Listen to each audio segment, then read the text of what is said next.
만약 전쟁이 일어난다면 여성과 남성, 군인과 시민이 모두 같은 경험을 하게 될까요? 그렇지 않다는 걸 우린 모두 알고 있습니다. 우리는 지금 특별히 여성과 소녀의 경험에서 이야기를 시작하려고 합니다. 분쟁 상황 속에서 죽음, 대량 학살, 고문 등의 폭력은 남녀노소 누구에게나 큰 트라우마가 됩니다. 여성들은 여기에 더해 성폭력, 집단 강간, 강제 임신, 기존에 존재하는 성차별로 인한 불평등, 여성에 대한 지원 부족 등 여성과 소녀들은 특별히 더 심각한 폭력에 노출되지요. 하지만 아주 오랜 기간 분쟁 상황에서 여성에 대한 폭력은 심각한 문제로 인정받지 못했습니다. 뿐만 아니라 이러한 폭력이 반드시 처벌받아야 할 범죄라는 인식이나 규정조차 없었으니까요. 분쟁이 끝나고 평화를 만들어가는 과정에서도 여성들은 의사결정 과정에 거의 참여하지 못했습니다. 전 세계의 분쟁과 안보와 관련된 안건에 공식 의견을 결정하고 조치를 취하는 국제기구인 UN 안보리에서도 2000년 이전까지 성인지적 관점에서 분쟁 상황을 다룬 결의는 없었습니다. 이런 상황에 문제를 느낀 여성들은 조직적인 활동을 통해 끊임없이 목소리를 내며 문제 제기를 하였고, 오랜 기간에 걸쳐 조금씩 변화를 만들어가게 됩니다.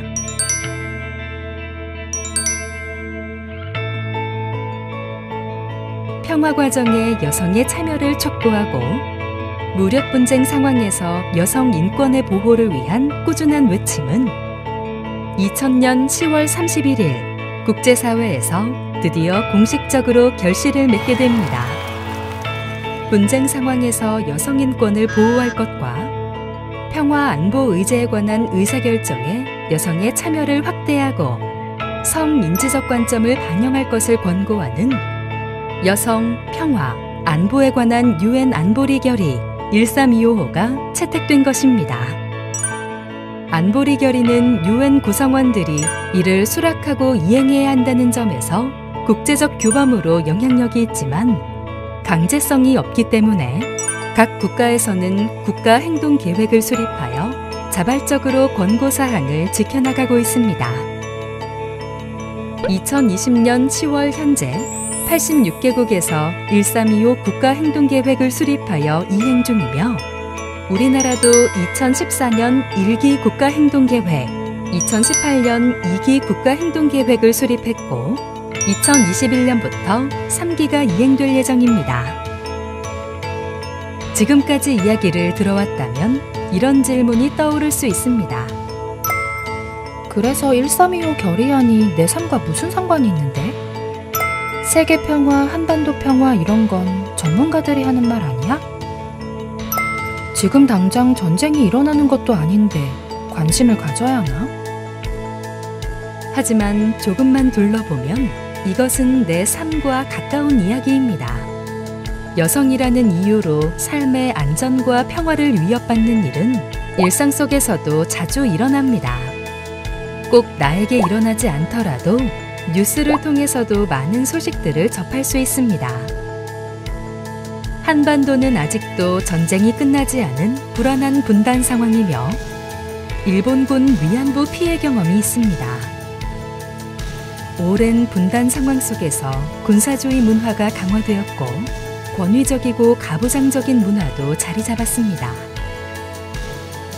단순한 개인의 범죄가 아니라 전쟁 이후의 구조적 맥락 속에서 쌓여온 젠더에 기반한 불평등과 차별과 그리고 다양한 형태의 폭력이 우리 사회에 존재합니다. 이를 인식하고 모든 폭력과 차별에 불평등에 저항하며 나아갈 때 비로소 인간 안보에 기반한 진정한 평화가 우리 삶에 찾아올 수 있지요.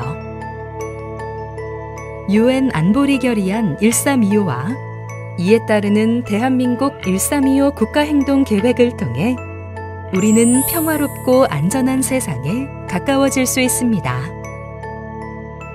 인구의 절반인 여성의 목소리와 경험이 반영되지 않은 평화가 의미가 있을까요? 여성의 힘과 목소리가 필요합니다.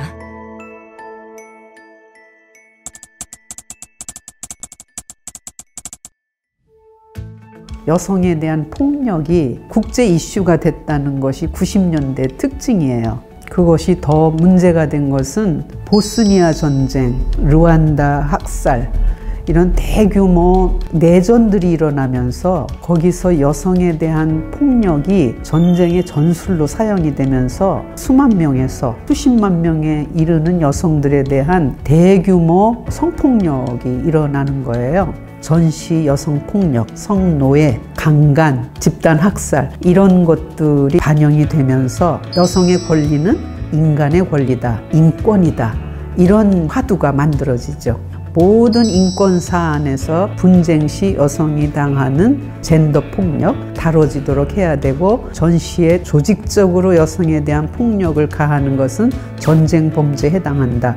이렇게 되면서 이제 전시 성폭력 문제가 90년대를 휘어잡는 화두로 자리를 잡아요. 그래서 이제 여성들이 그럼 그 다음에 이것을 보다 효율적으로 할 수 있는 일이 뭔가를 생각하다가 이게 전쟁과 평화의 문제잖아요. 인권의 문제고. 그러니까 다음 단계는 유엔 안보리다.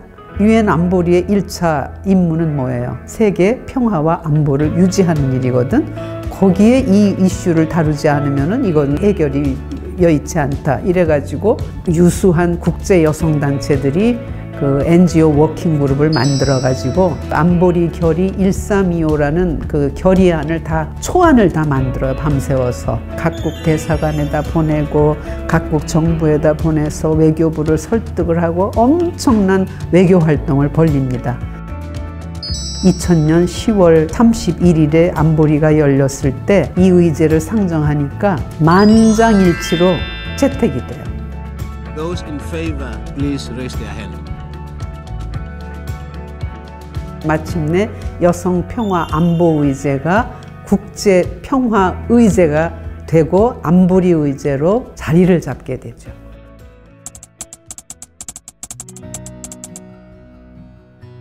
(1325) 핵심 메시지를 아는 게 굉장히 중요해요. 두 가지예요. 하나는 보호하는 거, 여성을 전쟁 중에. 하나는 그 전쟁 문제를 다루거나 평화 문제를 다루는데 단순히 여성의 목소리가 반영되게 하는 거. 그걸 하라는 거야. 이 두 가지거든요. 그러면 한국 여성과 1325는 무슨 상관이 있냐? 두 가지가 다 상관이 있어. 우리는 전시 성폭력 피해 국가예요. 우리가 병자호란 때 여성들이 포로로 잡혀갔어요. 청나라에. 거기서 살다가 돌아온 여성의 이름이 있어. 환양녀라고 그랬어. 고향으로 다시 돌아온 여자들이라는 말이야. 그런데 그것이 발전해갖고 환양년, 비속어로 발전이 돼요. 너 거기 갔다 왔지? 너는 몸을 버린 여자야. 그런 성폭력 피해 국가예요, 우리는. 또 일제시대는 어땠어요? 성노예가 돼가지고 위안부로 끌려가서 그런 성폭력 피해를 당한 나라. 이런 성폭력 피해 국가이기 때문에 전시에 여성이 성폭력을 당하는 이슈는 남의 나라 얘기가 아니라 우리나라 얘기예요. 아직도 해결이 안 됐잖아. 두 번째, 그동안 남북 문제를 해결하거나 평화, 안보, 국방, 외교, 통일 이런 분야는 거의 누가 다 점령하고 있었어요. 다 남성 영역이었어. 우리는 그런 고정관념에 사로잡혀 살았어요. 여성들마저도 아유 저거는 남성들이 하는 일 이랬거든요. 그런데 인구의 절반이 여성이야. 그리고 이 여성이 전쟁만 나면 피해자가 돼. 영향을 받는 거예요. 영향을 받는 사람은 정책을 결정하는데 참여할 권리가 있어야 돼. 한국은 지금 총이 왔다 갔다 하지 않지만은 사실상 엄밀히 말하면 우리는 어떤 상태예요? 불행히도 종전협정을 맺은 게 아니라 정전협정을 맺어서 잠시 멈추자. 그러니까 분쟁을 관리를 하고 또다시 6.25 전쟁 같은 게 안 일어나게 만들고 종전 상태로 바꿔야 되는, 그래야 우리가 평화가 있는 거야. 이거를 해결해야 될 과제가 현재를 사는 모든 시민의 공통된 의무고 책임이에요. 영국의 어느 기자는 우리한테 이렇게 말했어요. 한국에서 민주주의가 꽃피는 것은 쓰레기통에서 장미꽃이 피길 기다리는 것과 똑같아. 근데 우리 해냈거든요. 누가 했어요? 다 시민이 한 거야. 이 공동체가 발전하고 번영하고 평화롭게 되는 책임은 시민들이 공통으로 풀어야 할 공동의 과제야. 시민의 절반인 여성들이 힘을 보태서 자기 책임을 다해야 되는 거예요. 이게 1325가 가장 관련 있는 나라가 바로 한국인 거예요. 정말 한국을 위해서 만든 결의안 같아요.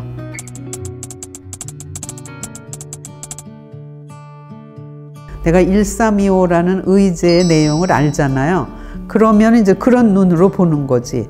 옛날에는 어디 가보면 1층에 남자 화장실 있고 옛날에는 2층에 여자 화장실 있고 국회에 가면 여자 화장실도 없었대. 공과대학에 가면 여자 화장실도 없었대. 그런데도 그걸 아무도 문제 안 삼았거든. 근데 페미니즘이라는 그 렌즈를 끼고 보니까 화장실을 어떻게 했지? 이것도 다 새롭게 보는 거야.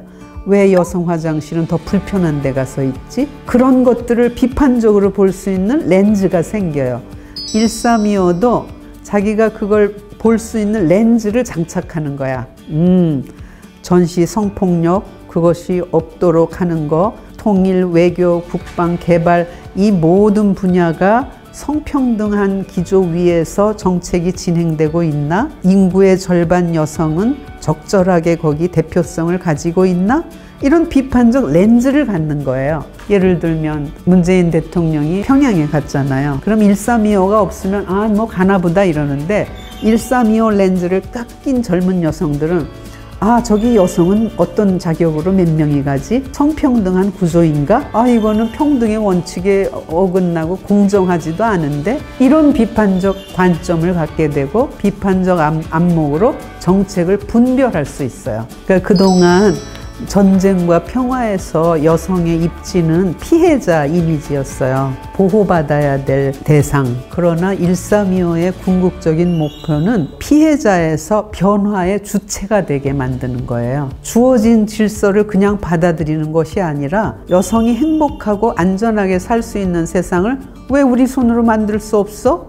이런 질문을 갖게 만드는 거예요. 내 삶을 내가 꾸려가야 되잖아. 그러니까 여성이 꿈꾸는 자아, 여성이 꿈꾸는 마을, 공동체, 여성이 꿈꾸는 대한민국, 이걸 나도 한번 만들어 보겠다. 이런 청사진을 갖는 게 굉장히 중요해요. 지금까지는 남성들끼리 평화 안보 문제를 다뤘는데 평화가 정착이 안 되잖아. 그러니까 안보리는 아, 이제 여성 자원을 써야 그때 비로소 지속 가능한 평화가 가능하겠다. 그러니까 평화 안보 분야에 평등한 파트너로 여성들을 초청한 거예요. 이제는 마당이 주어졌잖아. 그러니까 젊은 여성들에게는 블루오션이 여기라는 걸 말씀드립니다. 네.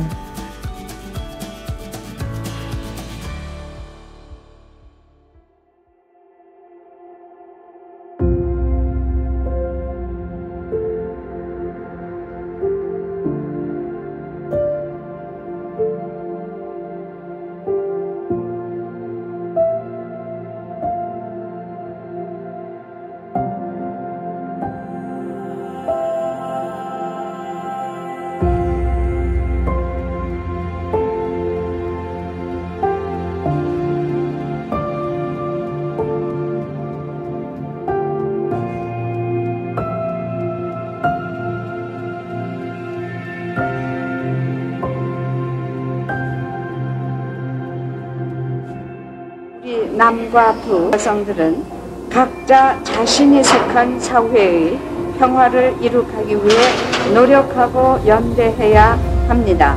우리의 진정한 자매는 각자 살고 있는 사회를 가난하고 소외된 사람들이 주인이 되는 사회를 만들려는 노력에서부터 출발할 것입니다.